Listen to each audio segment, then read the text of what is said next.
আজ থেকে ৯ বছর আগে পাহাড়ি দুর্গম পথ পেরিয়ে মিয়ানমারের রাখাইন থেকে পালিয়ে লাখ লাখ মানুষ বাংলাদেশে আসতে শুরু করেন। নিজ দেশের বর্বর সামরিক বাহিনীর হাতে নির্যাতিত এই প্রায় স্টেটলেস মানুষরা ৯ বছর ধরে আছেন বাংলাদেশের আশ্রয়ে।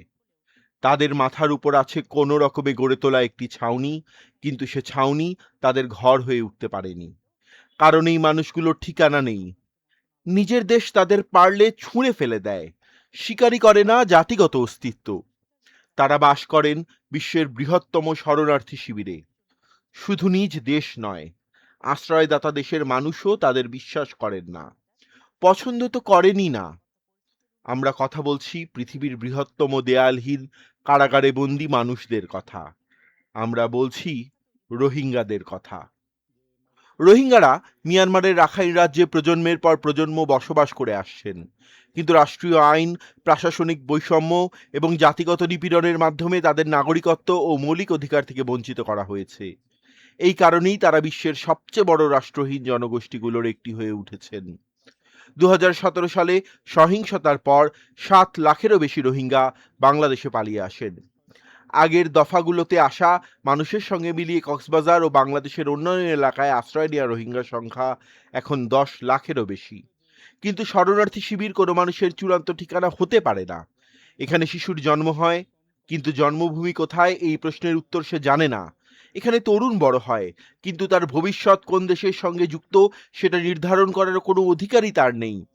এখানে বৃদ্ধরা প্রতিদিন অতীতের গ্রামগুলোর কথা বলেন, সেই গ্রাম যেখানে তাদের বাড়ি ছিল, জমি ছিল, প্রতিবেশী ছিল, ছিল একটি স্বাভাবিক জীবন। রোহিঙ্গারা এমন একটি প্রত্যাবাসন চায় যেখানে ফিরে গিয়ে তাদের আবার অবৈধ অভিবাসী বলা হবে না, আবার কোনো ক্যাম্পে আটকে রাখা হবে না, আবার তাদের ঘরবাড়ি পুড়িয়ে দেয়া হবে না। কারণ এক কারাগার থেকে আরেক কারাগার পাঠানোকে প্রত্যাবাসন বলা যায় না। জাতিসংঘও বলছে রোহিঙ্গাদের প্রত্যাবাসন হতে হবে নিরাপদ, স্বেচ্ছামূলক, মর্যাদাপূর্ণ ও টেকসই পরিবেশে। কিন্তু মিয়ানমারে এখনো সেই পরিবেশ তৈরি হয়নি। এই সংকটের স্থায়ী সমাধান বাংলাদেশের ক্যাম্পে নয়, সমাধান মিয়ানমারের রাখাইনে। কারণ উদ্বাস্তু মানুষের দায় কেবল আশ্রয়দাতা দেশের নয়, যে রাষ্ট্র তার নাগরিকদের ঘরছাড়া করেছে, দায় মূলত সেই রাষ্ট্রের। রোহিঙ্গা সংকটের আরেক দল নীরব ভিকটিম আছে। তারা কথা বলতে পারে না, তাদের হাতে কোনো প্ল্যাকার্ড নেই, তাদের কোনো রাষ্ট্র নেই, কোনো নাগরিকত্বের দাবি নেই, কোনো আন্তর্জাতিক সম্মেলনে তাদের কোনো প্রতিনিধি নেই। তারা কক্সবাজারের হাতি। রোহিঙ্গারা যখন প্রাণ বাঁচাতে সীমান্ত পেরিয়ে বাংলাদেশে এসেছিলেন, তখন তাদের জন্য দ্রুত আশ্রয় তৈরি করতে গিয়ে কক্সবাজারের বনভূমির বড় একটি অংশে গড়ে ওঠে শরণার্থী শিবির।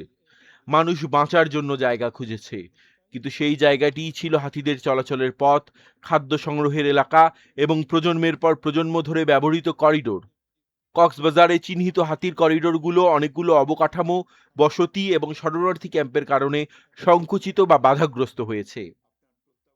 একটি সাম্প্রতিক মানব বন্যপ্রাণী সংঘাত বিষয়ক জরিপে বলা হয়েছে, ক্যাম্প স্থাপনের ফলে একটি গুরুত্বপূর্ণ করিডোর বাধাগ্রস্ত হয়ে প্রায় ৪০টি বন্য হাতি বিচ্ছিন্ন হয়ে পড়েছে। হাতিরা জানে না রোহিঙ্গারা কেন এসেছে, তারা জানে না রাষ্ট্র কি, সীমান্ত কি, প্রত্যাবাসন কি। তারা শুধু জানে তাদের পথ বন্ধ, তাদের বন ছোট হয়ে গেছে, তাদের খাবার কমে গেছে, তাদের পানি কমে গেছে।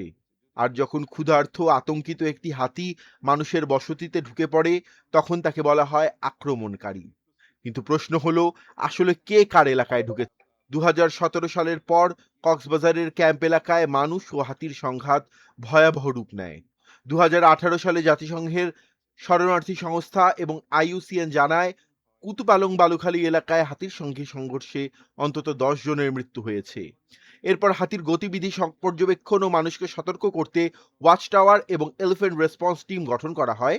এখানে একটি নিষ্ঠুর বাস্তবতা তৈরি হয়েছে। রাতে খাবারের সন্ধানে হাতি ক্যাম্পের দিকে আসে, মানুষ ভয় পেয়ে আগুন জ্বালে, টর্চ মারে, শব্দ করে হাতিকে সরিয়ে দিতে চায়। হাতি আরো ভয় পায়।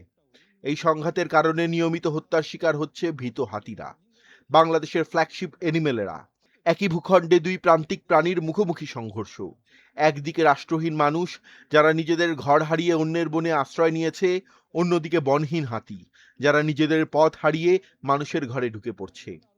আমাদের হাতিরা, যারা মজলুম, খুব সম্ভবত রোহিঙ্গাদের চেয়েও বেশি মজলুম, কারণ তারা কথা বলতে পারে না, কেউ তাদের জন্য কথা বলে না।